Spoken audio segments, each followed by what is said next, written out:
Hello అండి, అందరికీ నమస్కారం. Welcome to my channel Yamini Rakesh vlogs. Warangal to Srisailam 2 days ట్రిప్లో పార్ట్ 2 వీడియో ఇది. పార్ట్ 1 వీడియో కనుక చూడనట్లయితే ఆ వీడియో లింక్ని ఈ వీడియో డిస్క్రిప్షన్లో ఇచ్చాం, చూసేయండి. మేము స్టే చేస్తున్న ప్లేస్లో early morning sunrise view, చుట్టూ చెట్లు, నేచర్ని అలా ఎంజాయ్ చేస్తూ, చుట్టూ కొండలు, చాలా బాగుంది.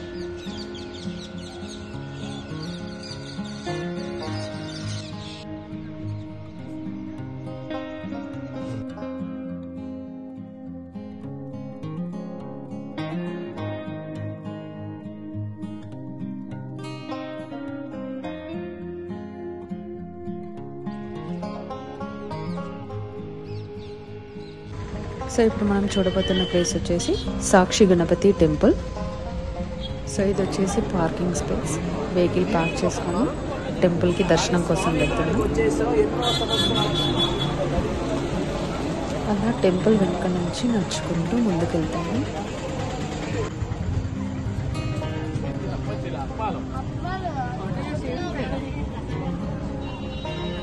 ఇదంతా టెంపుల్ ముందు వ్యూ. సో ఇక్కడ మనకు కనిపిస్తుంది కదా శ్రీ సాక్షి గణపతి స్వామి దేవాలయం. ఇది ఎంట్రన్స్. సో లోపలికి వెళ్తున్నాం. లోపలికి వెళ్ళడానికి క్యూనింగ్ స్టార్ట్ అవుతుంది. అక్కడే మనకి అర్చన టికెట్ కౌంటర్ కనిపిస్తుంది. కావాలనుకున్న వాళ్ళు అక్కడే టికెట్ తీసుకోవాలి. ఇది టెంపుల్ వ్యూ. మాకు ఒక 10 minutesలో దర్శనం కంప్లీట్ అయిపోయింది. మేము వెళ్ళినప్పుడు రష్ ఎక్కువగా లేదు, అందుకని మాకు 10 minutesలో దర్శనం అయిపోయింది. సో దర్శనం చేసుకొని బయటికి రాగానే మనకి ఇలా చాలా మొక్కలు, మ్యాంగోస్ ఇలా కనిపిస్తాయి. ఇక్కడ కట్ చేసిన మ్యాంగోస్ కప్లో పెట్టిస్తారు. ఒక కప్ వచ్చేసి 30 rupees. సో మేము 6 cups తీసుకున్నాం. సో ఇక్కడ నుంచి నెక్స్ట్ గంగ దగ్గరికి వెళ్ళాం. వెహికల్ దగ్గర వరకు వెళ్తుంది. సో ఇక్కడ వచ్చేసి పార్క్ చేసుకొని గంగా దర్శనానికి వెళ్తున్నాం. ప్రజెంట్ వాటర్ తక్కువగా ఉంది కదా, అందుకోసమనే మనం వెహికల్ని డైరెక్ట్ ఇక్కడికి తీసుకొని రాగలిగాం. బట్ వాటర్ ఉన్నప్పుడు మాత్రం వెహికల్ ఇక్కడ వరకు రాదు.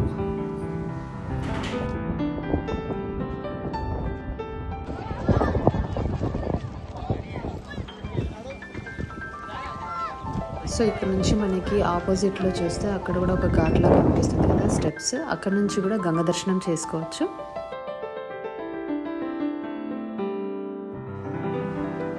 సో మనం వాటర్ దగ్గర నుంచి చూస్తే చుట్టూ వ్యూ ఇలా ఉంది, చాలా బాగుంది.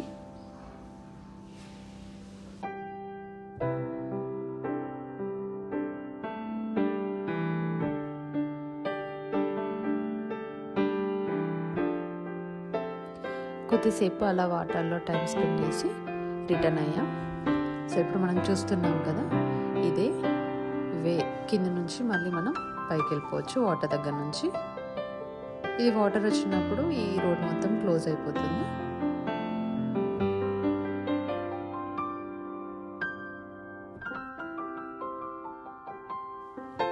ఈ రోడ్ చాలా చిన్నగా ఉంది, వెళ్తున్నప్పుడు కొంచెం చూసుకొని వెళ్ళాలి.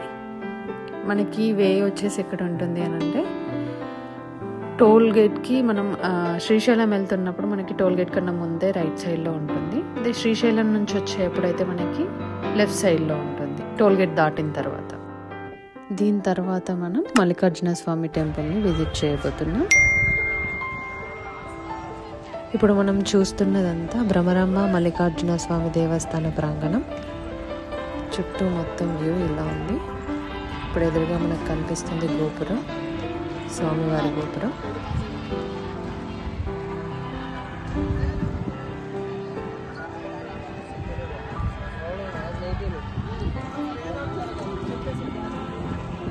స్వామివారి సన్నిధిలో దీపం వెలిగించాలంటే మనం ఈ గోపురం ముందే ఇక్కడ మనకు కనిపిస్తుంది కదా, ఇక్కడే దీపం వెలిగిస్తాము.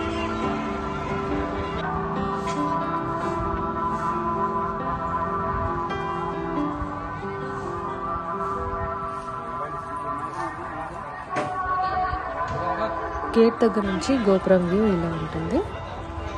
గోపురం ముందు చెట్లు చాలా బాగుంది.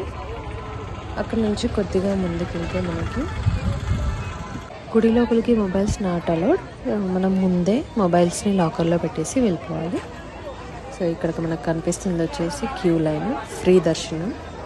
ఇవి కాకుండా మనకి 300 దర్శనం టికెట్స్ కూడా దొరుకుతాయి.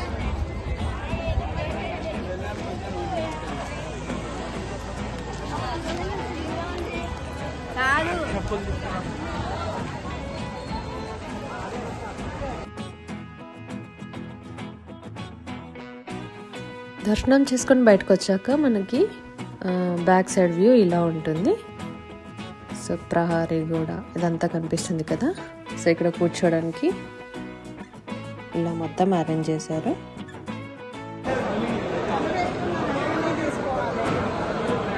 ఇది వచ్చేసి ప్రసాదం కౌంటర్, లడ్డు ప్రసాదం కౌంటర్.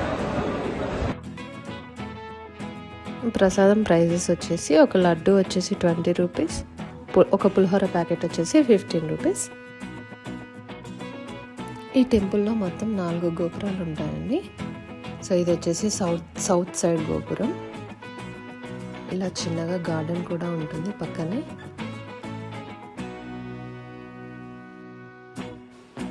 ఇక్కడ నుంచి చూస్తే వ్యూ మొత్తం చాలా బాగుంది, మొత్తం గ్రీనరీ.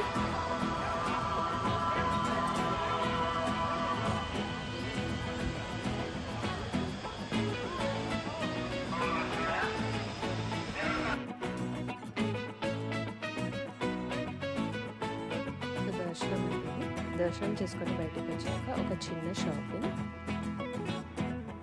ఇక్కడ చూసుకుంటే మనకి చాలా వరకు toy shops, bangle shops and దేవుడికి సంబంధించిన ప్రతిమలు కానీ పూజా సామాగ్రి రిలేటెడ్ షాప్స్ చాలా ఉంటాయి. సో బ్యాంగిల్ షాప్లోకి వెళ్ళి చిన్న బ్యాంగిల్ షాపింగ్ చేశా. ఇక్కడ అన్ని షాపుల్లో దాదాపు same designs and same patterns ఉంటాయి. బట్ ఈ షాప్లో కొంచెం కలర్ కాంబినేషన్స్ ఎక్కువ ఉన్నాయనిపించింది. సో అందుకని నేను ఇక్కడ తీసుకున్నాను. షాపింగ్ అయిపోయింది.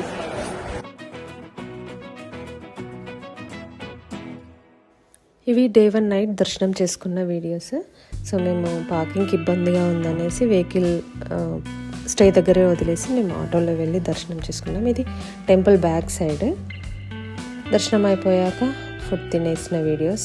సో ఇదంతా కొలను బ్యాక్ సైడ్ ఉంటుంది, బట్ ఇప్పుడు వాటర్ లేవు అందులో.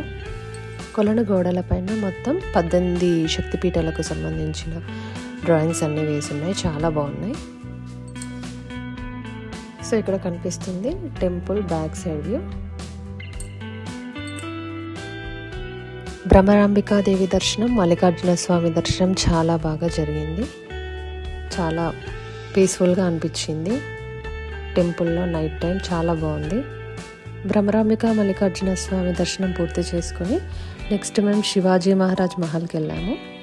సో ఇప్పుడు మనకు కనిపిస్తుంది కదా రైట్ సైడ్లో శివాజీ మహారాజ్ మహల్.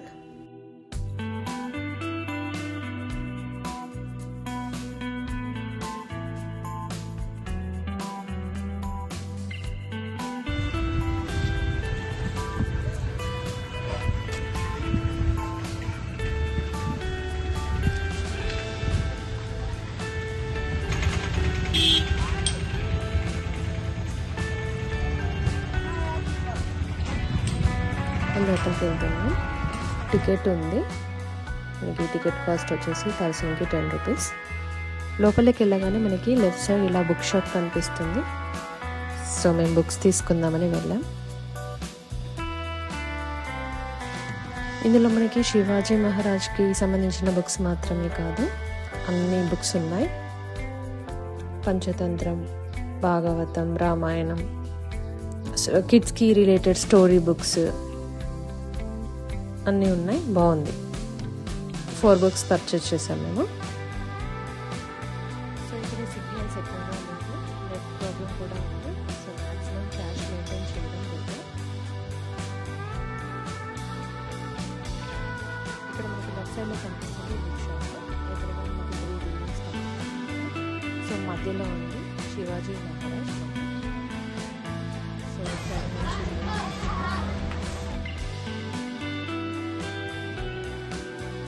సో లేట్ చేయకుండా మనం లోపలికి వెళ్ళిపోదాం.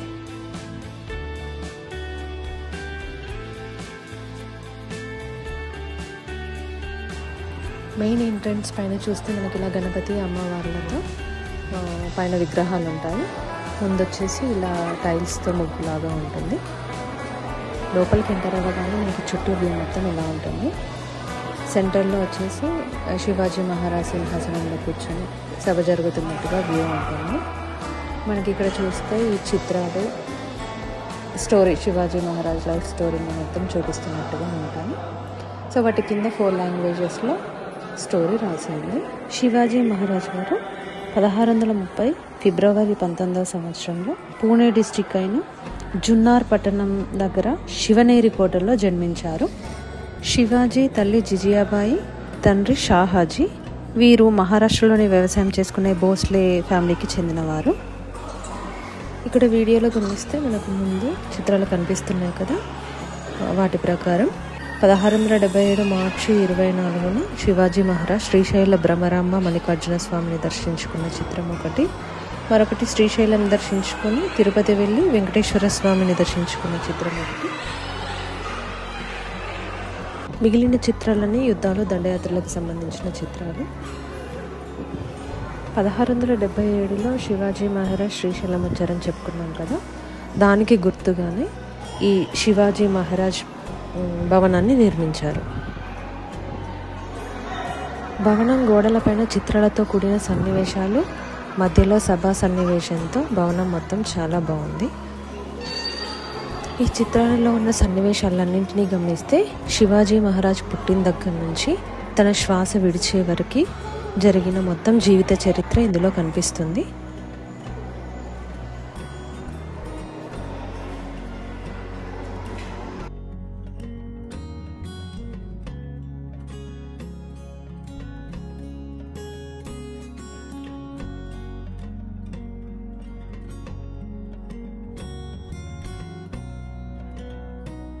ఇక్కడ విజిటింగ్ పూర్తి చేసుకొని శిఖరంలో నంది చూడడానికి బయలుదేరుతున్నాం. సో ఇంతటితో ఈ విజిటింగ్ పూర్తయింది. శిఖరం వెళ్తుండగా దారిలో మనకి ఇవన్నీ కనిపించాయి.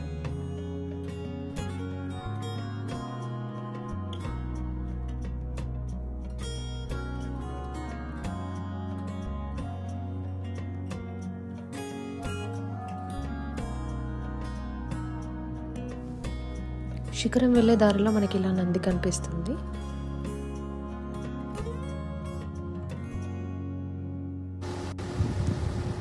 సో ఇక్కడ నంది దర్శనం చేసుకోవడానికి మనం స్టెప్స్ ఎక్కి వెళ్ళొచ్చు, లేదా వెహికల్ ఇలా పై వరకు కూడా వస్తుంది.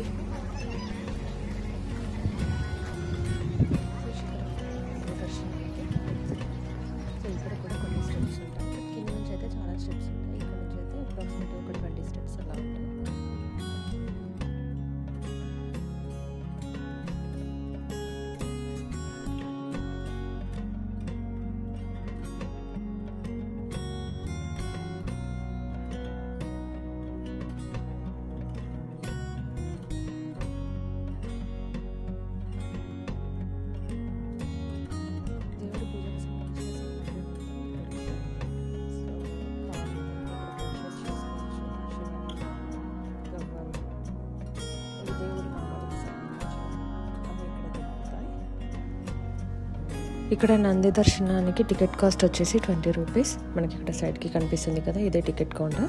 ఇక్కడ టికెట్ తీసుకోవాలి. స్టెప్స్ ఎక్కగానే మళ్ళీ ఇక్కడ నుంచి పక్క నుంచి స్టెప్స్ 1 by 1 చూసుకుంటూ వెళ్ళాలి. సో ఇక్కడ మాకు వచ్చేసి 1/2 hour టైం పట్టింది. ఇక్కడ బైనాక్యులర్ ఫెసిలిటీ కూడా ఉంది.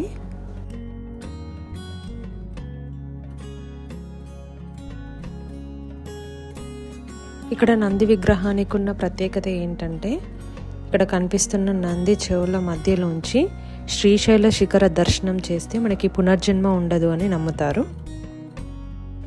ఇక్కడ నంది విగ్రహం వచ్చేసి ఇలా చిన్నగా ఉంటుంది.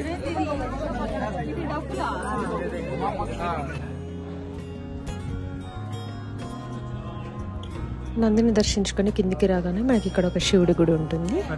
శిఖరేశ్వరం అని కనిపిస్తుంది కదా, ఇది శివుని గుడి.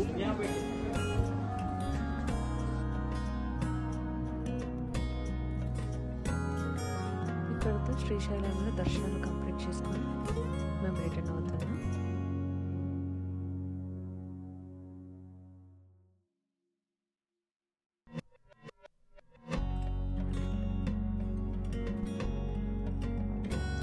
శిఖరం నుంచి కిందికి దిగుతున్నప్పుడు మనకి ఎడమ వైపు వెహికల్ పార్కింగ్ కనిపిస్తుంది కదా, దాని పక్కనే మనకి కొలను ఉంటుంది.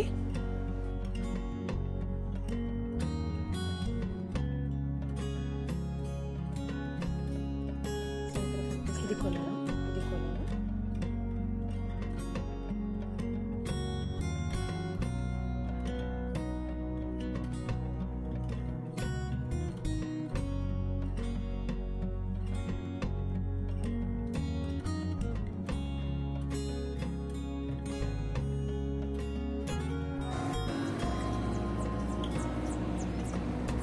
ఇప్పుడు మనం చూస్తుంది దిండి డ్యామ్. వాటర్ లేవు, వాటర్ ఉన్నప్పుడైతే చాలా బాగుంటుంది. ఇలా స్టెప్స్ ఉన్నాయి కదా, అక్కడ నుంచి పైకి వెళ్ళొచ్చు.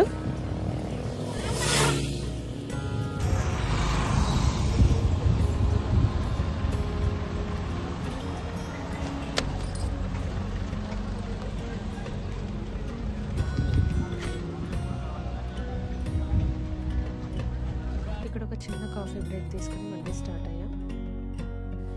శ్రీశైలం నుంచి వరంగల్కి రిటర్న్ అవుతున్నాం కదా, సో ఓఆర్ఆర్ ఎగ్జిట్ 14 నుంచి ఎంట్రీ అయ్యాక ఎగ్జిట్ 15లో ఎగ్జిట్ అయితే మనం సమతామూర్తికి వెళ్ళొచ్చు. ఇక్కడ నుంచి ఎగ్జిట్ 14 నుంచి 19 కిలోమీటర్స్ ఉంటుంది సమతామూర్తి, స్టాచ్యూ ఆఫ్ ఈక్వాలిటీ.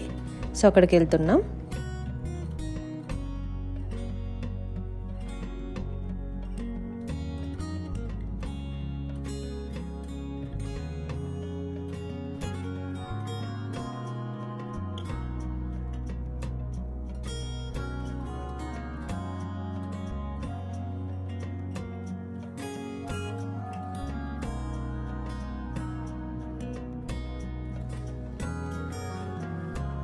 సో సమతామూర్తి చూడ్డానికి టైమింగ్స్ వచ్చేసి మండే టు ఫ్రైడే 5:30 AM నుంచి 8:30 PM వరకు ఉంటుంది. And every month last Wednesday temple లోపలికి ఎంట్రీ టికెట్ కాస్ట్ విషయానికి వస్తే 150 rupees per child, 250 rupees for adults. Child అంటే 4 to 11 years, ఇంకా 11 years పైన ఉన్న వాళ్ళకి 250 రూపీస్. పూజకు సంబంధించిన విషయానికి వస్తే అర్చన 100 రూపీస్, ప్రసాదం 50, గరుడ పూజకు 1500, హనుమాన్ వడమాల పూజకి 1500 రూపీస్. గరుడ పూజ వచ్చేసి ఓన్లీ పూర్ణిమ డేస్లో జరుగుతుంది, హనుమాన్ వడమాల పూజ సాటర్డేస్లో జరుగుతుంది. సమతామూర్తి రంగారెడ్డి జిల్లా ముచ్చింతలలో నిర్మించిన రామానుజ విగ్రహం.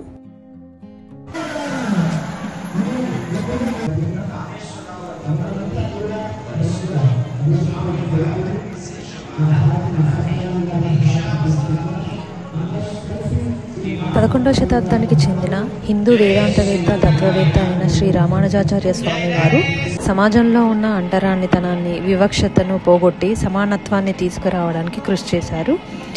దానికి సందర్భంగానే శ్రీ రామానుజాచార్య స్వామి వారి 1000వ జయంతిని పురస్కరించుకొని ఈ 216 అడుగుల రామానుజాచార్య పంచలోహ విగ్రహాన్ని విరాళాలు సేకరించి ఈ విగ్రహాన్ని భారత ప్రధాని అయిన నరేంద్ర మోదీ 2022 ఫిబ్రవరి 5న వసంత పంచమి పర్వదినం సందర్భంగా జాతికి అంకితం ఇచ్చారు. సమతామూర్తి విషయానికి వస్తే దీని ఎత్తు 216 అడుగుల పంచలోహ విగ్రహం ఇది. దీన్ని చేయడానికి 1800 టన్నుల పంచలోహాలను వినియోగించారు. మొత్తం ఇదంతా 200 ఎకరాల విస్తీర్ణంలో నిర్మించబడింది. మనం లోపలికి ఎంటర్ అవ్వగానే లెఫ్ట్ సైడ్లో ఇలా టెంపుల్ వ్యూ కనిపిస్తుంది. నెక్స్ట్ మనకి గరుడ స్వామి కనిపిస్తారు, ఆ తర్వాత ఆంజనేయ స్వామి, పక్కనే ఇలా ఏనుగులు, గుడి స్ట్రక్చర్ ఇలా ఇదంతా కనిపిస్తుంది. శంకు చక్రాలు ఇవన్నీ కనిపిస్తాయి.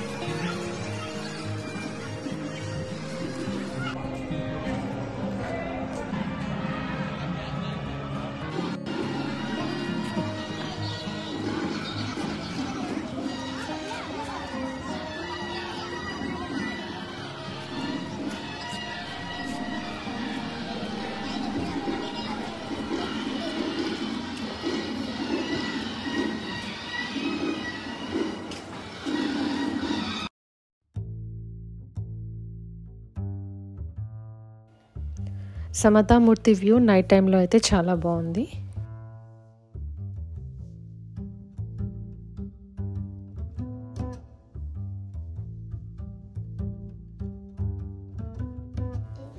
ఇది మొత్తం సమతామూర్తి లోపల వ్యూ చుట్టూ.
సమతామూర్తి ఎంట్రన్స్ వ్యూ ఇలా ఉంటుంది.